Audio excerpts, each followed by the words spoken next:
पिछली वीडियो में हमने यह देखा था कि ऐसे अणुओं की बिंदु संरचना किस प्रकार बनाई जाती है जिनमें एकल सहसंयोजक बंध होते हैं। आज हम बहु सहसंयोजक बंध यानी कि मल्टीपल कोवेलेंट बॉन्ड्स की चर्चा करेंगे। अगर मुझे C2H4 की बिंदु संरचना बनानी हो तो सबसे पहले मैं यहाँ पर कार्बन को देखूंगा और एक बार फिर से हम जानते हैं कि कार्बन वर्ग 4 में होता है, इसलिए इसके पास 4 संयोजक इलेक्ट्रॉन यानी कि 4 वैलेंस इलेक्ट्रॉन्स होते हैं। तो मैं एक कार्बन यहाँ पर लिख दूंगा और उस पर इस तरह से 4 संयोजक इलेक्ट्रॉन लगा दूंगा। अब मेरे पास दूसरा कार्बन भी है, उस पर भी 4 संयोजक इलेक्ट्रॉन होंगे।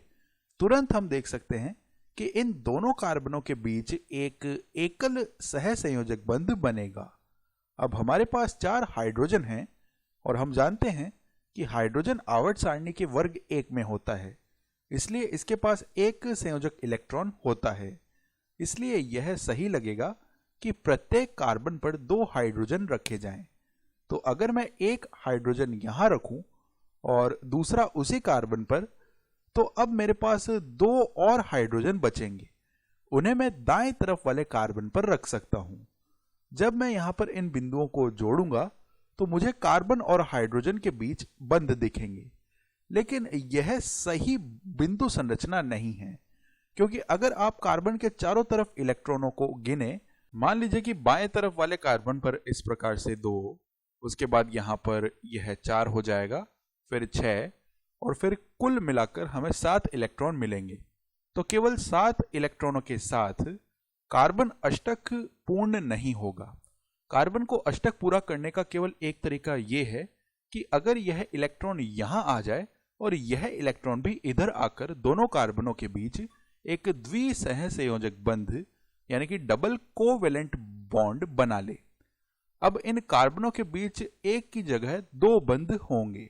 अब मैं प्रत्येक कार्बन पर 2 हाइड्रोजन जोड़ सकता हूं और यह एथीन के लिए एक सही बिंदु संरचना है। हम चाहें तो इसकी जांच अष्टक नियम से भी कर सकते हैं। अगर हम किसी भी कार्बन पर देखें तो 2, फिर 4, फिर 6 और फिर 8 इलेक्ट्रॉन होंगे। तो प्रत्येक कार्बन अष्टक नियम का पालन कर रहा है। अब चलिए CH2O की बिंदु संरचना बनाते हैं। तो C, H2 और O के लिए सबसे पहले मैं कार्बन को केंद्र में रखूंगा। 4 संयोजक इलेक्ट्रॉन इसके साथ फिर मैं लगा दूंगा। अब यहां पर 2 हाइड्रोजन होंगे। एक हाइड्रोजन को मैं बाएं ओर रखूंगा और दूसरे हाइड्रोजन को दाएं ओर रख दूंगा। अब ऑक्सीजन की बात आती है। अगर हम आवर्त सारणी में देखें तो ऑक्सीजन वर्ग 6 में होता है, तो इसके पास 6 संयोजक इलेक्ट्रॉन होंगे। मैं ऑक्सीजन के 6 संयोजक इलेक्ट्रॉनों को लिख देता हूं। देखिए 1, 2, 3, 4, 5 व 6। अब जब मैं बंध जोड़ूंगा तो कार्बन और बाएं हाइड्रोजन के बीच एक बंध, दाएं हाइड्रोजन के साथ एक बंध और कार्बन तथा ऑक्सीजन के बीच एक बंध बनेगा। लेकिन अब भी कार्बन या ऑक्सीजन के चारों ओर अष्टक पूरा नहीं हुआ है।